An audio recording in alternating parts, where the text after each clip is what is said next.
نقطہ یہ ہے کہ حضور صلی اللہ علیہ وسلم نے اپنی زندگی میں قرآن مجید فرقان حمید کو کتابی شکل میں مرتب نہیں کروایا، حالانکہ ان کی زندگی کا واحد مقصد سنگل ہینڈڈ پرپز یہ تھا کہ اس کتاب کو بحفاظت مسلمانوں تک پہنچایا جائے۔ جب ان کی 8 جون 632 عیسوی کو رحلت ہوئی تو قرآن مجید فرقان حمید کئی صحابہ کو زبانی یاد تھا، تھوڑا سا ہڈیوں پر لکھا تھا، تھوڑا سا چمڑے پر لکھا ہوا تھا، اور حضرت عائشہ سے منسوب ایک روایت کے مطابق 10 سپارے حضرت ابو بکر کی بکری بھی کھا گئی۔ پھر حضرت عثمان کے دور میں اس کی کتابی شکل میں تدوین ہوئی، حجاج بن یوسف نے 8ویں صدی کے شروع میں آراب لگوائے۔ اب اگر انسانی عقل ناقص ہے تو کس طرح یہ کہا جا سکتا ہے کہ قرآن مجید اپنی اصل شکل میں؟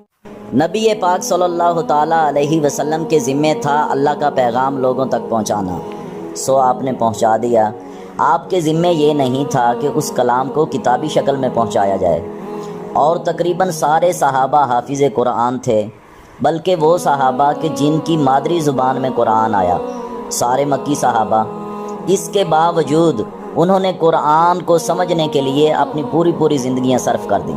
جیسا کہ اصحاب صفا، انہوں نے گھر بار چھوڑ دیا، ساری زندگی نبی پاک صلی اللہ تعالی علیہ وسلم کی خدمت میں رہے، اور آپ کی خدمت میں رہ کر قرآن کی تعلیم حاصل کرتے رہے۔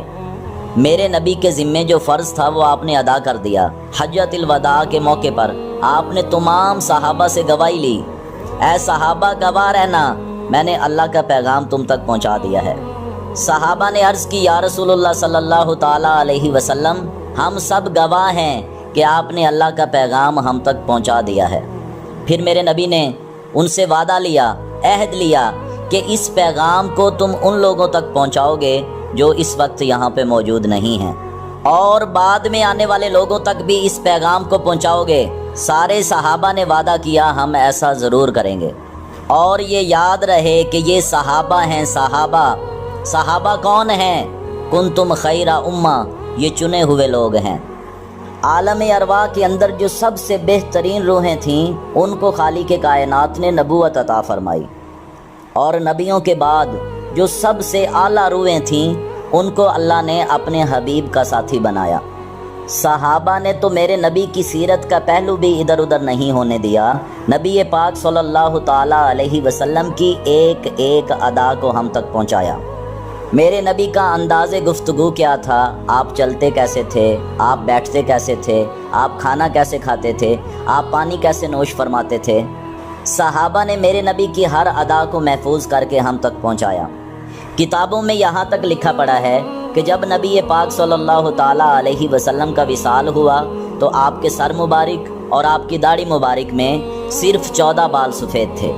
اگر یہ بات لکھ کر صحابہ ہم تک نہ پہنچاتے تو شریعت میں کوئی کمی آ جاتی، یقیناً نہ آتی، لیکن صحابہ نے میرے نبی کی ایک ایک ادا کو سنبھال کے رکھا، تو وہ قرآن کو کیسے نہیں سنبھال کے رکھیں گے؟ تم کہتے ہو 10 سپارے ابو بکر صدیق کی بکری کھا گئی، کوئی عقل سے کام لو۔ صحابہ کے ہوتے ہوئے قرآن کا کوئی ایک حرف ادھر سے ادھر نہیں کر سکتا۔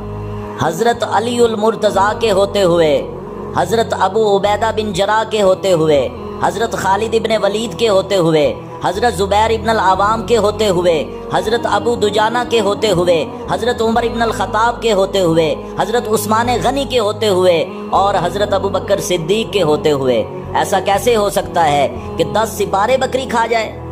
اس وقت قرآن ہڈیوں پہ لکھا ہوا تھا، چمڑے پہ لکھا ہوا تھا، درخت کے پتوں پہ لکھا ہوا تھا، کتابی شکل میں تو قرآن موجود ہی نہ تھا۔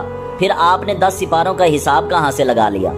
10 سپاروں کا حساب تو اس وقت لگایا جا سکتا ہے جب کتابی شکل میں قرآن موجود ہو۔ جب کتابی شکل میں قرآن موجود ہی نہ تھا تو پھر آپ 10 سپارے کیسے بتا سکتے ہیں؟ نہ ایک لفظ کم، نہ ایک لفظ زیادہ، پورے 10 سپارے۔ کیا بات ہے! جھوٹ کی بھی کوئی حد ہوتی ہے۔ پھر ایک حرف نہیں، ایک لفظ نہیں، ایک آیت نہیں، ایک چھوٹی سورت نہیں، ایک سپارہ نہیں، پورے 10 سپارے بکری کھا گئی، اور اس پر صحابہ خاموش رہے، کسی نے کچھ بھی نہیں فرمایا۔ جو اس واقعے کو حقیقت سمجھتا ہے اس کی عقل کو 10 توپوں کی سلامی ہے۔ صحابہ وہ ہیں جو نبی پاک صلی اللہ تعالی علیہ وسلم کے پالتو جانوروں کے نام تک نہ بھولے۔ وہ اتنی مقدس کتاب کے 10 سپارے کیسے بھول سکتے تھے؟ صحابہ نے تو نبی پاک صلی اللہ تعالی علیہ وسلم کے پالتو جانوروں کے نام بھی ہم تک پہنچائے۔ میرے نبی کی 9 بکریاں تھیں، اجوا، زمزم، سقیہ، برکہ، ورثہ، اطلال، اطراف، غشیہ اور قمرہ۔ ایک بکرا تھا جس کا نام تھا یمن۔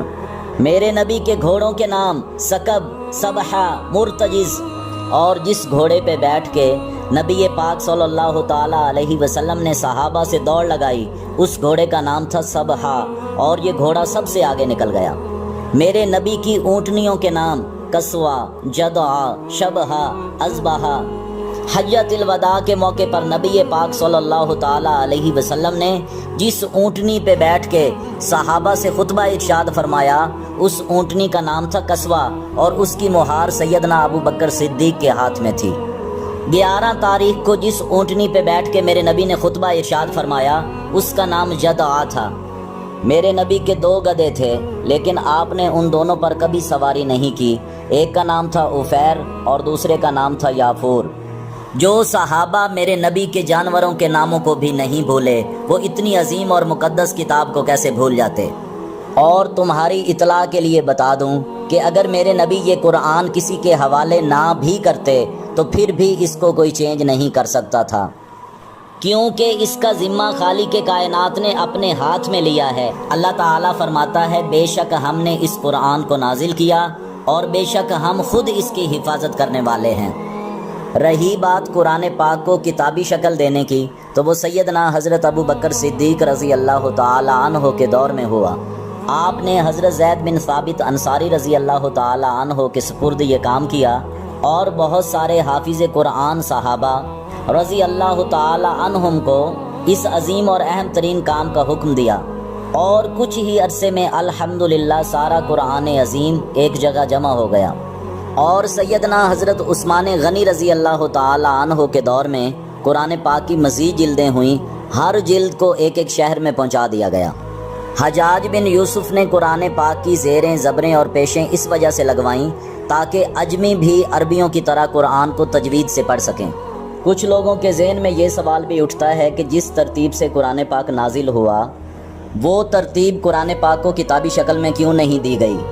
تو اس بات کو اچھی طرح سمجھ لیجئے، جس ترتیب میں آج قرآن پاک موجود ہے، قرآن پاک کی یہ ترتیب نبی پاک صلی اللہ تعالیٰ علیہ وسلم نے اپنی حیات طیبہ میں ہی صحابہ کو بتا دی تھی۔